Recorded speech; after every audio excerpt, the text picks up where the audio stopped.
guys, it's your girl Kylie J here. Welcome back to my channel. Today I'm going to be showing you my updated drugstore eyebrow routine.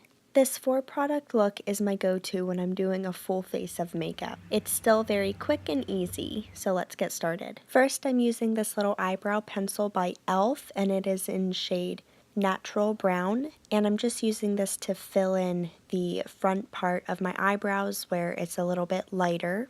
You will see coming up, I like to have a little bit of a gradient going from light to dark in my eyebrows. Once that's done, I use a spoolie to disperse the product. Next, I'm using a second eyebrow pencil, and this one is in shade Deep Brown, I believe. And I'm using this to fill in the tail of my eyebrow. And I'm using the darker color because I personally like the lighter to darker effect. Just like with the lighter color, I'm using the spoolie to disperse the product. My next product is the Hard Candy Brow Powder Duo in medium dark, and I'm also using this little angled brush. I'm first using the lighter shade in this palette, and I'm just putting the powder over the front part of my eyebrows where I used the lighter brow pencil.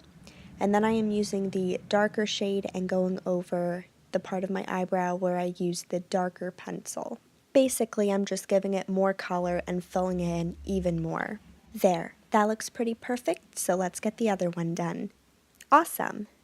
Oh, but wait! I know this step is very important to a lot of people, so I'm using my NYX Cream Highlight and Contour Palette along with this flat angled brush, and using the lighter color in the palette, I am fixing up any imperfections, just cleaning up all the edges to my eyebrows. Finally, I'm using a brow shaping gel, which helps keep my eyebrows in place and keeps all the hairs lined up perfectly, if you will. And that concludes today's tutorial. I hope you guys found this easy, affordable, and helpful. Don't forget to subscribe if you haven't already, and give this video a thumbs up if you enjoyed. Thank you so much for watching, and I can't wait to see all of your beautiful faces next time.